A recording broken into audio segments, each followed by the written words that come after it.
मैं मेरे स्टेट के प्रेसिडेंट अख्तर उल ईमान साहब, बिहार अध्यक्ष, एमएलए अमोर पिटिशनर थे। सुप्रीम कोर्ट ने ऐसा कुछ नहीं कहा कि ये प्रक्रिया सही है। सुप्रीम कोर्ट ने कहा कि ठीक है, हम अगली सुनवाई करेंगे, लेकिन आधार को, पैन को भी आप कंसीडर कीजिए, क्योंकि 11 डॉक्यूमेंट्स में जो 5 डॉक्यूमेंट्स है जिसमें डेट ऑफ बर्थ का कोई मामला नहीं है, उसमें डेट ऑफ बर्थ दिखता नहीं है। नहीं तो प्रक्रिया को गलत बताया है क्या?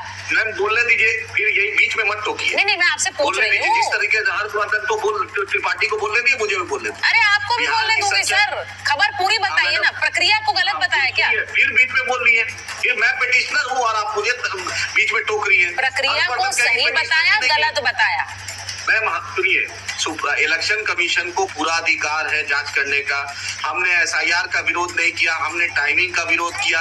अप्रैल में इलेक्शन कमीशन ने मीटिंग पूरे देश के पॉलिटिकल पार्टी से किया था, उसमें एसआईआर का जिक्र नहीं था।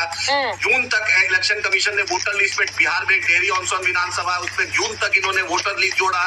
मेरा ये सवाल है, किस डीएम, किस होम सेक्रेटरी, किस एसपी के रिपोर्ट पर आपने कह दिया कि इलीगल माइग्रेंट्स है, और ऑल पार्टी मीटिंग आपने क्यों नहीं बुलाई? बिहार में सिर्फ 2% लोग के पास पासपोर्ट है, 3.7% लोग के पास बर्थ सर्टिफिकेट था 2003 में। अभी जो नेशनल एवरेज 62 है, बिहार में सिर्फ 16.7% जो बर्थ सर्टिफिकेट है। सीमांचल बाढ़ प्रभावित इलाका है, गांव का गांव कट जाता है। तो आप ये कह रहे हैं आदिल साहब, आप ये कह रहे हैं कि लोगों के पास राशन कार्ड नहीं है, लोगों के पास उनका जन्म प्रमाण पत्र नहीं है, लेकिन उनके पास आधार है, आप ये कह रहे हैं? आधार, क्योंकि ये आधार इसलिए है क्योंकि नरेंद्र मोदी की सरकार जो है, सुबह शाम आधार चालीसा पड़ती थी, इसलिए लोगों को ने, ज्यादातर लोगों ने। पर आधार किस बिना पे बन गए? फिर आधार के लिए भी तो यही डॉक्यूमेंट्स चाहिए आदिल साहब। आधार के लिए यही डॉक्यूमेंट्स चाहिए, तो जो आधार बने हैं उनके पास डॉक्यूमेंट्स भी होंगे ये वाले। दिक्कत आपके साथ, दिक्कत है कि आप सुनना नहीं। दिक्कत आपके साथ है, दिक्कत आपके साथ है। जिस सवाल का जवाब नहीं देना चाहते उस पर आप घुमा रहे हैं। मैं पिटिशनर हूँ, आप सुनिए। अरे तो आप पिटिशनर है तो क्या मतलब है? आप पिटिशनर है तो मैं सवाल नहीं पूछूंगी आपसे। मेरे पे मत चिल्लाइए, आप नहीं कहा, मैं राज्य प्रवक्ता पार्टी का, चिल्लाइए। तो इसका क्या मतलब है? इसका क्या मतलब है? गुलाम नहीं हूँ। आप राज्य प्रवक्ता है तो मैं आपको गुलाम मानती भी नहीं हूँ। मेरी गुलाम मानसिकता है ही नहीं सर कि मैं किसी को भी गुलाम मानूं। मैं ये सोच भी नहीं रखती हूँ। मैं आपसे सवाल पूछ रही हूँ। आप टोन को ठीक कीजिए। मैं आपको सवाल पूछ रही हूँ सर, आपको मेरी टोन से दिक्कत है क्या? टोन डाउन का क्या मतलब है? सवाल पूछ रही हूँ आपसे। आपको मैं सवाल पूछ रही हूँ कि जिसने आधार बनाया, इनको ऑडियो दीजिए, आ नहीं रहा है क्या? जिसने आधार बनाया है उसने आधार के लिए कुछ कागजात दिए होंगे ना आदिल साहब? या आधार ऐसे ही बन गया? वही आधार मांग रहा है, वही कागजात मांग रहा है चुनाव आयोग। ये इतना चुनाव आयोग का प्रवक्ता मत बनिए। चुनाव आयोग को बोलिए कि मैं उससे, कमिश्नर चुनाव आयोग, मुख्य चुनाव आयोग से हम मिले हैं, बैरिस्टर साहब के साथ हम जाके मिले हैं। उन्होंने जो बात कही है वो आपको नहीं कही है। मैं किसी की प्रवक्ता नहीं बन रही हूँ, मैं आपसे सवाल पूछ रही हूँ।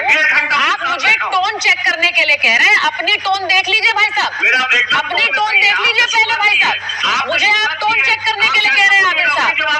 आपको एक बात बता दूं, जिस पार्टी के आप प्रवक्ता है ना, उस पार्टी के अध्यक्ष इस टोन में बात नहीं करते।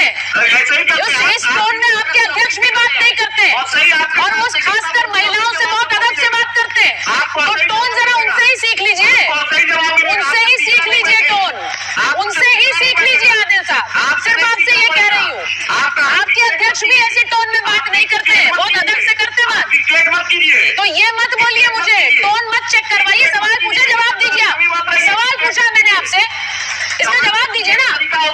जवाब नहीं है आपके पास? नहीं, जवाब दीजिए ना। तो दीजिए ना फिर, दीजिए। टोन की क्या बात कर रहे हैं? जवाब दीजिए। मैंने आपसे कहा है बिहार में कोई भी वोटर है, आप कह रहे हैं आधार आधार आधार। मैंने कहा आधार बनाने के लिए भी वही दस्तावेज चाहिए जो चुनाव आयोग मांग रहा है। तो अगर उन्होंने आधार बना लिए तो दस्तावेज भी उनके पास होंगे, ये पूछा मैंने। जवाब दीजिए। इलेक्शन कमीशन के सामने हमने बात रखी। आज टाइम्स ऑफ इंडिया ने रिपोर्ट किया है कि सीमांचल में आधार नहीं मान रहे और पटना में आप आधार मांग रहे हैं। ऐसा डिस्क्रिमिनेशन क्यों हो रहा है? सीमांचल में आप आधार नहीं वैलिड मानते हैं क्या? भारत सरकार सीमांचल का आधार अलग